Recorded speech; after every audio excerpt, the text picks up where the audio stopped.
5 August একটা গণবিপ্লব মহাবিজয় আসলো।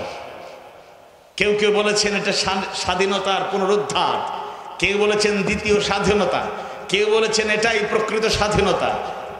আমরা বলবো একটা বড় বিজয় এসেছে, চূড়ান্ত কাঙ্ক্ষিত সফলতার দ্বার উন্মোচিত হয়েছে, জুলুমতন্ত্রের অবসান হয়েছে, মানুষ নতুন একটা পথ রচনা করার অবারিত সুযোগ পেয়েছে।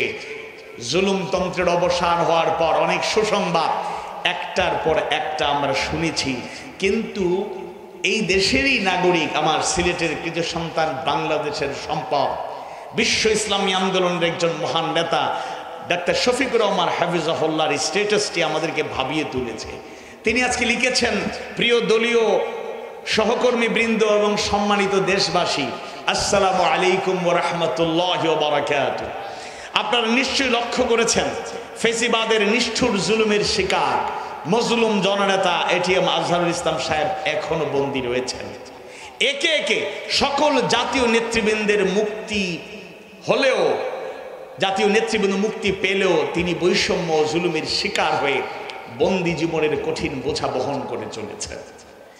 তাকে কারাগারে রেখে বাইরে অবস্থান করা আমার পক্ষে আর একেবারেই সম্ভব নয়। আমরা সরকারকে যথেষ্ট সময় দিয়েছি এই জুলুমের প্রতিবাদে এবং জনাব এটিএম আজহারুল ইসলামের মুক্তির দাবিতে। আমি নিজে গ্রেফতার হওয়ার জন্য 25 ফেব্রুয়ারি 2025 ইংরেজি তারিখে আদালত প্রাঙ্গণে হাজির থাকব। আইন মন্ত্রণালয় এবং স্বরাষ্ট্র মন্ত্রণালয় আমাকে গ্রেফতার করে কারাগারে পাঠানোর ব্যবস্থা করবেন। সময় মতো আমাকে যথাস্থানে পাবেন ইনশাআল্লাহ। মানবতার জন্য, দেশ এবং জাতির কল্যাণের নিবেদিত ব্যক্তিত্ব কতটুকু কষ্ট পেলে এই কথা বলতে পারেন। আজকে আপনাদেরকে একটা সুসংবাদ শোনাই।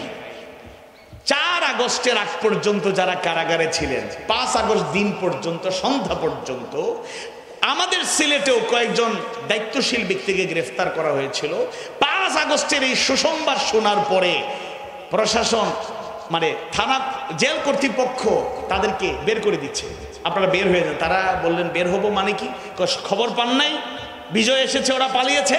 না, এরপরে যাইতে হলে তো আইন আদালতের মাধ্যমে কোর্টে আমাদের জামিন হবে, এরপরে যাব। এইটার টেনশন আপনাদের করতে হবে না, আমরা অলরেডি আলাপ আলোচনা শেষ, আপনারা বের হয়ে যান, আমরা দিনের বেলা আমরা সিগনেচার নিয়ে ঠিকঠাক করে দেব।